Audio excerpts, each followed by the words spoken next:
Um, so my reflection on the site that we visited, I found it fascinating. I found it uh, amazing. It was the scenery and the geography was absolutely stunning. I really enjoyed it, and some things that stood out to me were that it had a plan, it had a vision, a mission statement. It seemed well run.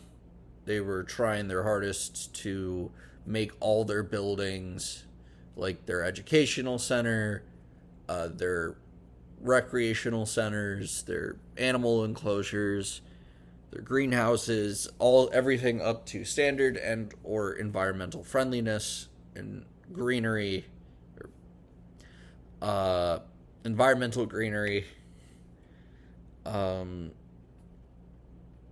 and it was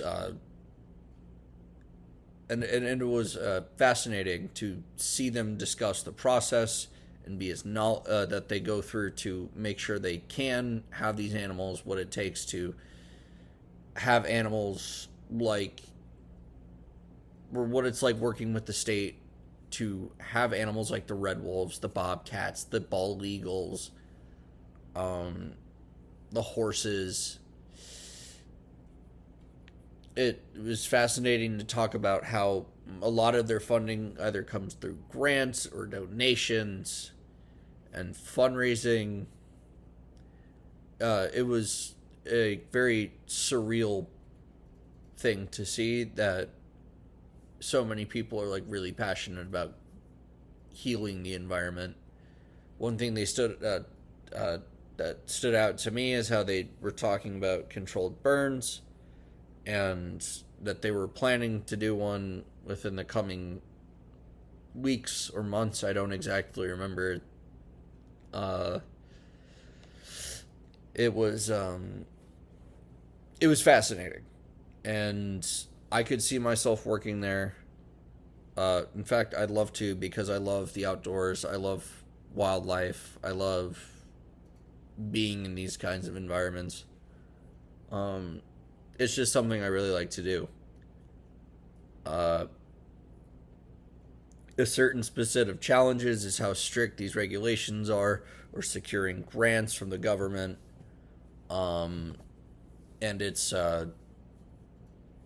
that was an interesting process to hear how they had to build out the enclosures first instead of before they can even receive an animal that has either been injured or needs to be rehabilitated or needs to be released back into the wild. And they always have to go through this very rigorous process of making sure that they are up to standard, making sure they are the right size pens, making sure uh, that the animals can either live comfortably there or it can be an appropriate environment where they can be eventually released back into the wild. I think that is something that really stuck out to me, and like hearing them talk about that process um, is fascinating and amazing. Really, not just fascinating, but really amazing. Um, Personally, I think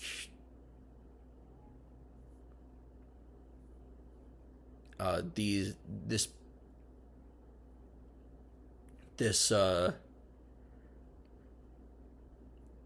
and also the history of this place was fascinating too, from what I can remember.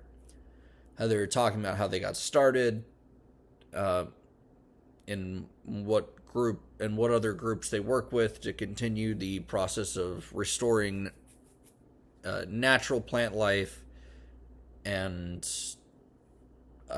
getting rid of invasive plant life, and uh, just making sure that it is a friendly place for everyone to visit, but also a safe place.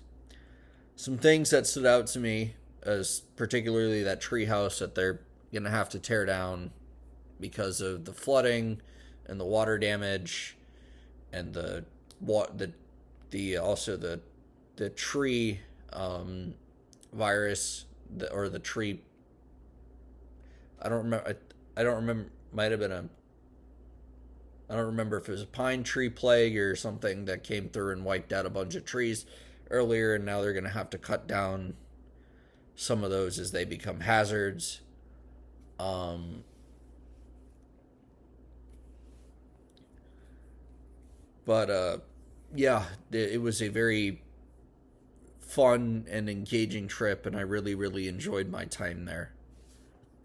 Uh, that's that's just my thoughts and reflections on this whole uh, uh, site visit, and I hope to visit more and be excited to learn.